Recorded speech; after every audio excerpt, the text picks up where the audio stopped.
O presidente Donald Trump recebeu na Casa Branca o primeiro-ministro do Reino Unido. Eles discutiram o fim da guerra na Ucrânia. A visita de Keir Starmer acontece enquanto os europeus tentam participar das negociações que até agora envolveram apenas Estados Unidos, Rússia e Ucrânia. No Salão Oval da Casa Branca, o primeiro-ministro britânico disse que ainda quer negociar garantias de segurança aos ucranianos.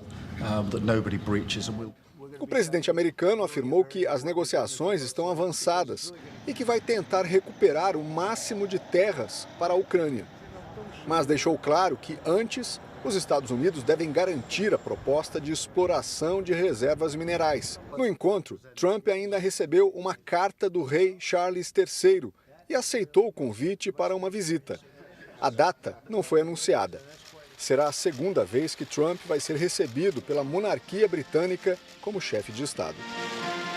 O presidente americano e o primeiro-ministro britânico também conversaram sobre questões econômicas e afirmaram que em breve vão anunciar um novo acordo comercial. Mais cedo, Trump declarou que vai impor uma taxa adicional sobre produtos da China e manteve para 4 de março a aplicação de tarifas para importações do México e do Canadá. A revista britânica The Economist publicou a imagem de Trump na capa com o título Nova Ordem Mundial. Atrás dele estão os presidentes da Rússia, China e Turquia, além do príncipe herdeiro saudita e do premier israelense.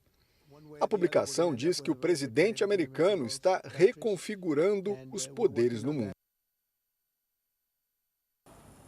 O governo chinês prometeu tomar todas as contramedidas necessárias depois do presidente dos Estados Unidos, Donald Trump, ter dito que iria duplicar a tarifa de 10% sobre as importações vindas da China.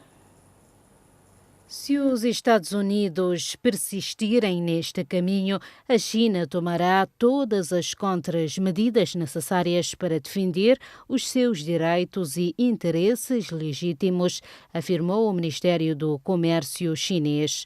Em janeiro, a China já tinha respondido às taxas impostas por Trump, 10% sobre as importações de todos os produtos chineses, com uma taxa de 10% a 15% sobre certos produtos dos Estados Unidos da América, além de novos controlos de exportação de minerais essenciais e uma investigação contra o gigante tecnológico norte-americano Google. A China também protestou contra as últimas taxas dos Estados Unidos da América de 25% sobre importações de aço e alumínio, uma vez que exporta estes materiais para outros países como o Canadá e o México, que por sua vez os vendem aos Estados Unidos. O presidente dos Estados Unidos, Donald Trump, e Volodymyr Zelensky reuniram hoje na Casa Branca. Numa discussão sem precedentes, em direto na televisão, o presidente dos Estados Unidos, Donald Trump, disse ao seu homólogo ucraniano que este devia estar agradecido, acusando Volodymyr Zelensky de ser desrespeitoso e de jogar com a Terceira Guerra Mundial. Após semanas de intensas negociações e declarações entre Washington e Kiev, as expectativas eram grandes para o primeiro encontro entre o presidente dos Estados Unidos da América, Donald Trump, e o líder da Ucrânia, Volodymyr Zelensky. Entretanto, de acordo com a Euronews, provavelmente ninguém esperava que o encontro se transformasse numa acesa discussão em direto na televisão. E agora Trump diz que o acordo de minerais com a Ucrânia que levou Zelensky à Casa Branca esta sexta-feira foi cancelado. A reunião desta sexta-feira não pareceu tensa no início, mas mudou de tom e tornou-se menos diplomática quando o vice-presidente dos Estados Unidos da América disse a Zelensky que a Ucrânia não tinha gente suficiente para continuar a lutar. O presidente ucraniano respondeu e disse ao vice-presidente dos Estados Unidos que não tinha estado na Ucrânia para poder dizer isso, tendo acrescentado: "Venha ver". A partir desse momento, o debate tornou-se cada vez mais aceso.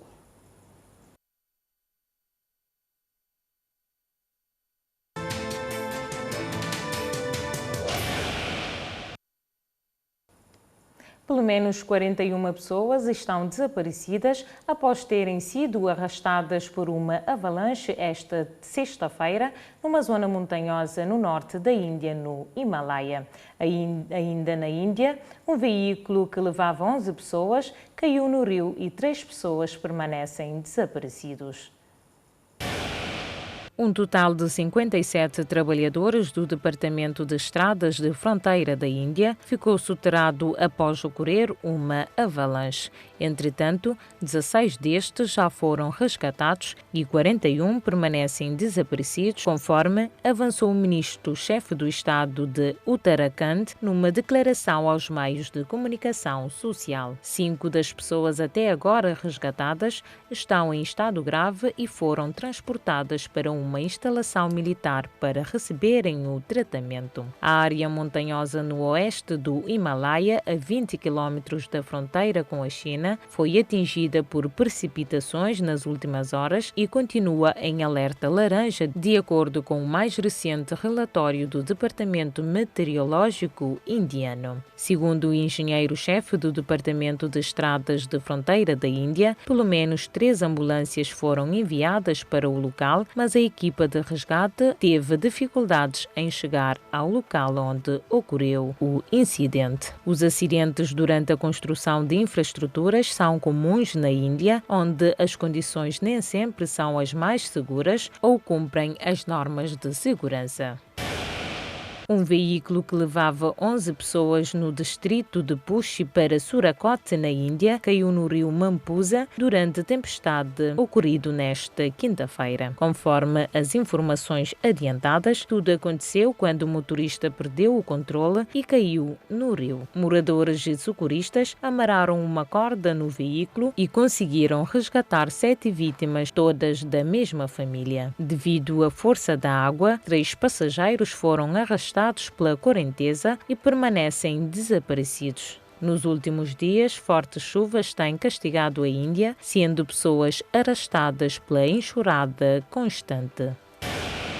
Na Grécia, trabalhadores de diferentes setores manifestaram durante 24 horas, exigindo justiça no 2º aniversário do pior desastre ferroviário do país. O protesto afetou os transportes, serviços públicos e aeroportuários. A Praça Sintagma foi palco do maior protesto, onde milhares de pessoas exibiram faixas acusando o governo de negligência. A colisão entre o comboio de passageiros e um de mercadorias, ocorrido em 28 de fevereiro de 2023, expôs falhas graves na infraestrutura ferroviária do país. 2 anos depois, apenas funcionários ferroviários foram responsabilizados, enquanto a pressão sobre o governo conservador cresce cada vez mais. Um relatório oficial divulgado esta semana apontou erro humano e falhas sistemáticas como causas do acidente, mas familiares das vítimas exigem que políticos também sejam responsabilizados. A insatisfação pública tem fortalecido partidos da oposição, que anunciou que vai apresentar uma nova moção de censura contra o governo. O executivo rejeita eleições antecipadas, mas enfrenta um desafio crescente diante da indignação da população. Emmanuel Macron foi recebido com honras militares em Lisboa por Marcelo Rebelo de Sousa.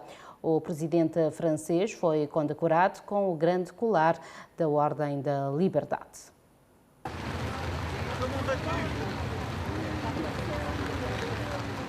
A Após um atraso de 30 minutos, Marcelo Rebelo de Sousa recebeu de forma calorosa e efetiva Emmanuel Macron com honras militares na Praça do Império, em Lisboa. Os dois chefes de Estado ouviram, lado a lado e debaixo de uma chuva intensa, os hinos nacionais dos dois países antes de passarem revista à guarda de honra. De seguida, Macron foi condecorado no Palácio de Belém com o grande colar da Ordem da Liberdade, o mais alto grau da Ordem concedido pelo Presidente da República a chefes de Estado estrangeiros.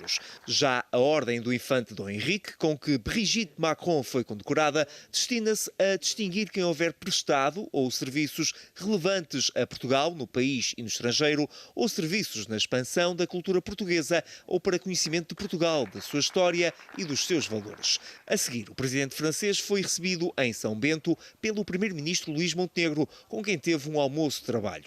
Já da parte da tarde, passou pela Assembleia da República e pela Fábrica dos Unicórnios, onde esteve num fórum com o autarca lisboeta Carlos Moedas. Estava ainda prevista uma cerimónia no veleiro Santa Maria Manuela, no cais do Adamastor, no Parque das Nações, mas por razões climatéricas foi cancelado, passando para o Centro Cultural de Belém. Esta visita, dizia eu, será marcada por um momento alto, que será a assinatura de um tratado de amizade e cooperação, que será um instrumento determinante para o fortalecimento das relações bilaterais entre Portugal e a França nos próximos anos. Je veux ici adresser mes remerciements à la Fondation Océano Azul, opératrice de beaucoup de ces initiatives et partenaire très fort avec le gouvernement portugais de ce relais qui est passé entre le Portugal et la France. Nos deux nations sont des grandes nations maritimes. Vous l'avez rappelé, tu l'as rappelé, cher Louis, à l'instant, depuis des siècles, et nous assumons ce destin maritime qui n'est plus un destin de conquête prédatrice, mais qui consiste plutôt, en effet, à essayer de conquérir coopération internationale, une coopération économique, une meilleure connaissance scientifique. De recordar que o presidente francês iniciou esta quinta-feira uma visita de Estado de 2 dias a Portugal, com paragens em Lisboa e no Porto, na qual irá assinar um conjunto de acordos bilaterais políticos, com destaque para uma assinatura de um acordo de amizade e cooperação entre os dois países.